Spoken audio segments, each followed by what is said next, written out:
Miss Rose. Magandang gabi.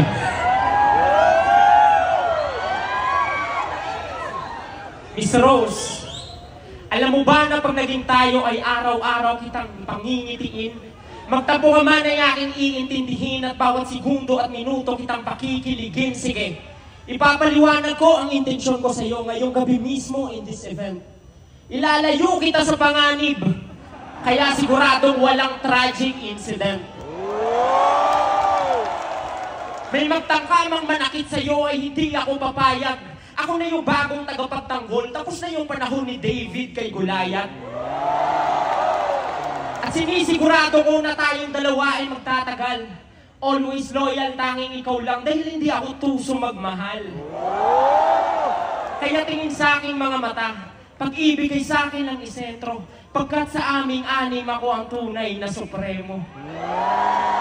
'Cause real talk, your beauty is making me fall in love crazily. So baby, please stay with me at huwag na dun kay KCG.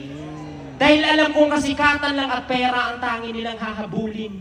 Parehas kaming dapat pakiligin ka, pero ako lang yung may malinis na layunin. Relasyon na mas astig at mas Pinoy, at the same time meron kang peace of mind. Alam kong matagal mo nang hanap si Mr. Right, pasensya na't kakarating lang ni Mr. Sight.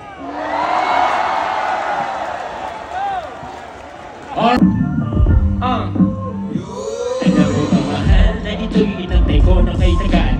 Nasa harapan mo ako ay makatanghal. Dahil nga Diyos na dapat ipinagdarasal. Wala nang paligoy-ligoy, diretso na sa kasal. Di mo pipitin sa awitin, lagi kang pipiliin ang ibigin. Ikaw lang ang iisipin mula pagkising, at lagi kong nanaisin na sa piling mo. Pero kung ako ang tatanungin, ano nga ba ang plano sa first date? Meron kang cake at mga balloons na maramang iyong birthday. Parang birthday mo na ako lang inimbita. Di na kailangan 18 roses, rose ika'y nag-iisa.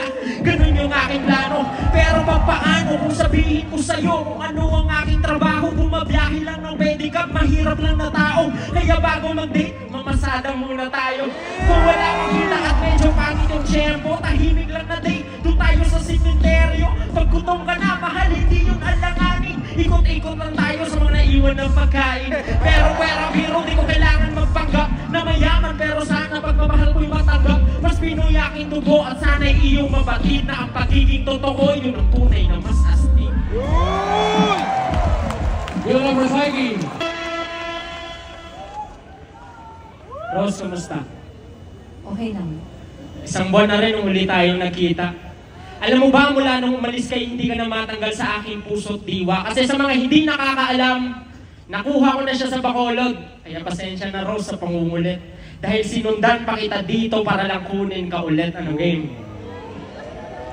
Di mo na kailangan na magduda kung sinong tunay na magmamahal sa'yo. Galing pang Bacolod, andito sa harap mo kahit nasa lantanan ng bagyo. Dahil ikaw ang aking area of responsibility. Hindi para magpakara. Ilang bagyo man ang dumating, alam kong sa'yo'y merong pag-asa. Lahat ay aking gagawin, araw-araw mamahalin, at ang masaktan ka ay hinding-hindi tatangkain. Kahit may itsura mga yan, dito ka sa malapolin-bolin ng galing. O sige, kayo na pogi, basta sa akin yung dating. Panis yung mama pogi. Pero seryoso, kung tatanungin mo ko kung kaya ko bang samahan hanggang kamatayan, aba syempre. Pumunta pa dito para dalawin ka ngayong buwan ng Nobyembre. Tapos na ang araw ng patay, pero ba't ganito ako? Oo, tapos na ang undas, pero ba't patay na patay pa rin sa'yo? Ako magsisilbi mong kumo tuwing gabi na malamig, at hindi panandalian ng pag-ibig na hatid. Mas Pinoy ang mga diga, at alam mo kung ba't ako ang mas astig. Dahil kaya kong mahalin ka nang hindi nag-aantay ng kapalit. Dahil sa totoo lang, ako ay matutuwa lamang kung ako na sa'yo ang magmamay-ari. Para sa akin, hindi kaligayahan ng maging hari ng mga hari. Hindi magiging masaya kahit pag-uwi ay may kampyonato na dala. Dahil ang tunay na panalo ay ang makasama ka. Rose, mahal kita. Yeah!